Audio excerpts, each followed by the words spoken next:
안녕하세요. 최재봉의 마케팅 톡톡입니다. 오늘은 블로그를 내가 직접 운영해야 될지 또는 마케팅 대행사에 맡겨야 될지 이 부분이 궁금하신 분들이 굉장히 많습니다. 그런데 분야에 따라서 마케팅 대행사에 맡겨야 되는 경우가 있고 또는 직접 운영하면 더 효과가 있는 것을 볼 수가 있었는데요. 구체적으로 한번 알아보려고 합니다. 부재료는요, 제품을 잘 아는 사람이 운영할 때 효과가 극대화된다는 거, 이걸 한번 기억해 주시기 바랍니다. 블로그를 대행사에 맡기는 이유가 있겠죠. 여러 가지 이유 중에서 한번 정리를 해봤습니다. 첫 번째는요, 일단 블로그 1도 모르기 때문에 블로그를 맡기는 것이 대다수였습니다. 두 번째는요, 글을 어떻게 써야 될지 잘 모르기 때문에 또 맡기죠. 그리고 상위 노출이 어떻게 해야지만 되는지 모르니까 그냥 맡기는 것이 속 편하다고 생각을 합니다. 세 번째는요, 바빠서 시간이 없기 때문에 대행을 맡기는 경우가 많이 있습니다. 마지막으로는요, 시도를 하자니 막연하기 때문에 시도를 못하는 경우가 많이 있습니다. 자, 효과는 과연 보고 계시나요? 제가 그동안에 많은 분들하고 대화하고 또 통화를 하면서 이렇게 분류로 나누어지더라고요. 한번 볼까요? 일부는 효과를 보고 계신 분들이 있습니다. 물론 효과 보는 분야가 있어요. 그런데 어떻게 접근했는지를 알아야지만 효과를 보겠죠. 두 번째는요, 투자 대비 효과가 떨어지는 것을 경험하신 분들이 많이 계셨습니다. 세 번째는요, 효과를 전혀 보지 못하신 분들, 이런 분들이 또 꽤 되더라고요. 네 번째는요, 그냥 안 하면 불안하기 때문에 맡기는 분들도 꽤 되셨습니다. 그렇다면 현재 마케팅 대행사에다 맡기고 있는데 나는 어떤 게 문제이기 때문에 효과를 못 보고 계시는지 그 부분도 오늘 한번 자세히 알아보도록 하겠습니다.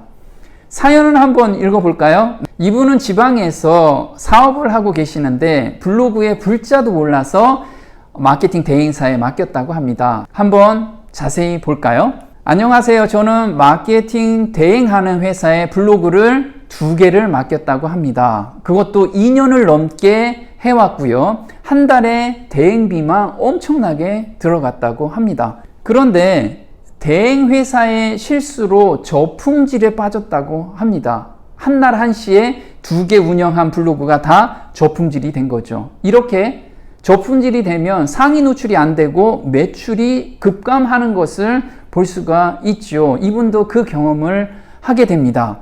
블로그 광고로 일이 많아 직원들도 충원을 한 상태였는데 저품질에 걸리다 보니 대행회사에 책임을 물었지만 새롭게 키워주겠다는 말뿐이 없었습니다. 그러다 보니 그 새로운 블로그가 크기까지는 어때요? 시간적인 기간이 걸리겠죠. 그 기간 동안에는 매출이 엄청나게 떨어지게 된 겁니다. 그래서 멘붕이 왔다고 합니다. 어떻게든 해결을 해보고 싶었지만 블로그를 어디서부터 시작하여야 하고 어떻게 해야 될지 도통 몰랐던 겁니다.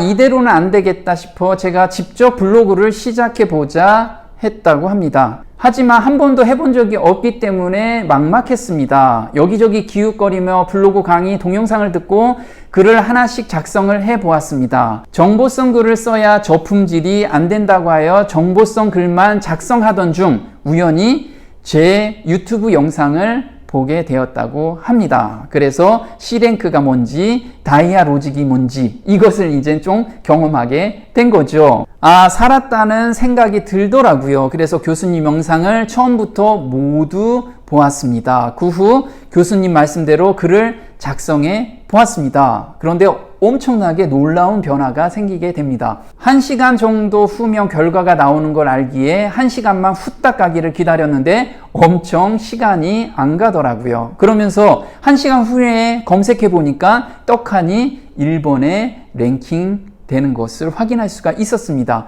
어찌나 좋던지 지금도 그때가 생각이 납니다. 그 후 2차 저차에서 제가 블로그 4개를 직접 운영하게 된 거죠. 이제는 포스팅을 할 때마다 상위 1에서 3위의 랭크가 되고 있다고 합니다. 정말 박수를 보냅니다. 자, C랭크와 다이아 로직만 어느 정도 이해를 한다고 하면 이제 막 키운 블로그라 할지라도 상위 랭킹이 무조건 가능하다는 확신이 들어서 지금 열심히 운영하고 계시다고 합니다. 이렇게 이분은 마케팅 대행사에 많은 비용을 주면서 대행을 맡겼는데 이제는 본인이 직접 하면서 원리를 터득하고 글을 쓰다 보니까 이제 상위 노출되고 이런 자신감을 얻게 된 사례였습니다. 직접 운영하는 게 좋냐 또는 대행사에 맡기는 게 좋냐, 이거는 분야별로 조금 차이가 있습니다. 한번 알아보도록 하겠습니다. 설득력이 필요로 하는 분야, 어떤 분야가 있을까요? 네, 부동산이나 미용실 또는 한의원, 병원 같이 1인 샵들 있죠. 그리고 자기 기술력을 가지고 사람들을 설득시키는 그런 제품들이 있습니다. 그런 제품들은 자기가 직접 블로그를 운영할 때 효과가 극대화되는 것을 볼 수가 있었습니다. 그래서 자기가 운영하는 거 7, 그 다음에 대행사가 3 정도 비중을 두면 효과가 극대화되는 것을 볼 수가 있었고요. 대량으로 뿌려야 할 분야들이 있습니다. 예를 든다면요, 음식점이라든가 또는 화장품, 휴대폰 같이 대량으로 사람들한테 뿌려야 될 분야들은 어떻게 하면 좋을까요?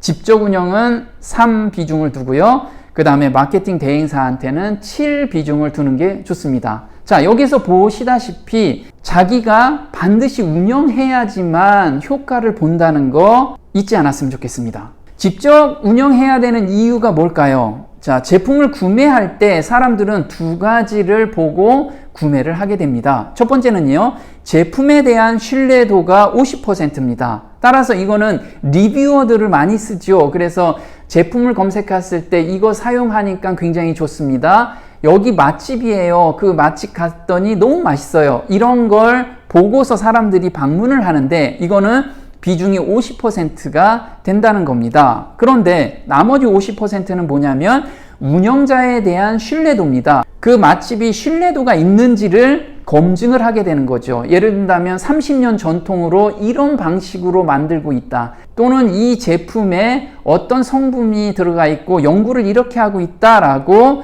내 블로그에서 보여주게 되면 구매 전환율이 폭발적으로 늘어나는 것을 볼 수가 있었습니다. 따라서 리뷰어도 많이 쓰고 블로그 대행도 시켰는데 매출이 폭발적으로 안 늘어난다면 둘 중에 한 부분이 현재 비어 있기 때문에 그렇습니다. 직접 운영해야 되는 이유 2번째입니다.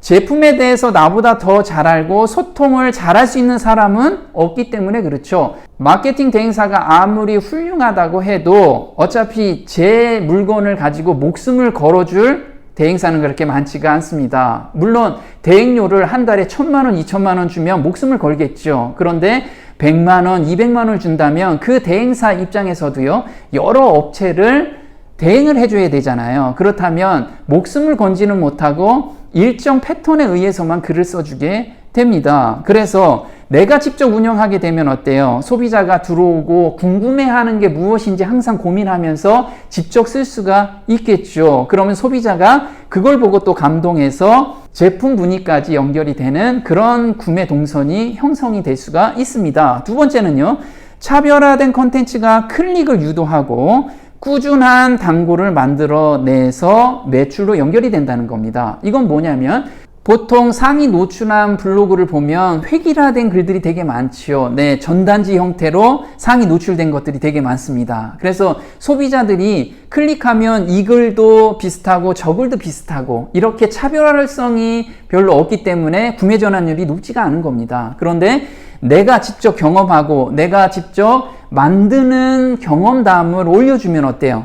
좀 더 차별화된 컨텐츠라고 생각하고 방문을 하고 또 단골이 되는 그런 성향을 볼 수가 있었습니다. 3번째는요, 알고 진행하면 비용이 적게 든다. 네, 자기가 블로그 운영에 대해서 전혀 모르고 대행사한테 맡기면 이게 효과가 있는지 없는지, 이게 비싼 건지 싼 건지 잘 모릅니다. 그런데 본인이 직접 블로그를 어느 정도 운영하고 방법을 알게 되면 대행사에 맡길 때도 이렇게 운영해 주세요 라고 가이드를 쳐줄 수가 있죠. 그러면 효과를 금방 볼 수가 있습니다. 그래서 본인이 직접 운영해 봐야지만 효과를 볼 수가 있다는 거 잊지 않았으면 좋겠습니다. 왕 초보자도 할 수 있는 게 블로그이기 때문에 제가 직접 운영해 보시라는 겁니다. 자신의 생각을 정리하고 소비자와 대화한다는 생각으로 글을 한번 써보시기 바랍니다. 블로그 그렇게 어려운 게 아니에요. 우리는 일반적으로 사람을 매일같이 만납니다. 그 사람한테 내 상품이나 내 가게를 설명할 때 어떻게 설명해요? 전문적인 용어를 가지고 설명을 안 합니다. 그냥 대화하듯이 일상을 쓰듯이 글을 써주면 사람들도 그걸 통해서 방문을 하게 되는 겁니다. 두 번째는요, 상위 노출 알고리즘은 그렇게 어렵지가 않습니다. 제가 지난 시간에 상위 노출 알고리즘에 대해서 강의한 게 있습니다. 아직 시청 못하신 분들은 위를 클릭해서 꼭 한번 확인해 보시기 바랍니다. 세 번째는요, 꾸준하게 글을 작성하면 자연스럽게 상위 노출이 되는 원리가 적용되어 있기 때문에 그렇습니다. 그리고 꾸준하게 글을 작성하면 어때요? 단골 이웃들이 생기고 그 이웃들하고 소통하는 재미를 또 느낄 수가 있습니다. 이렇게 소통하다 보면 또 자연스럽게 상위 노출이 되는 원리가 적용되기 때문에 그렇습니다. 네, 오늘 마케팅 톡톡 도움이 좀 되셨나요? 도움이 되셨다면 구독 신청 꼭 해주시고요. 다음 시간에 또 뵙겠습니다. 고맙습니다.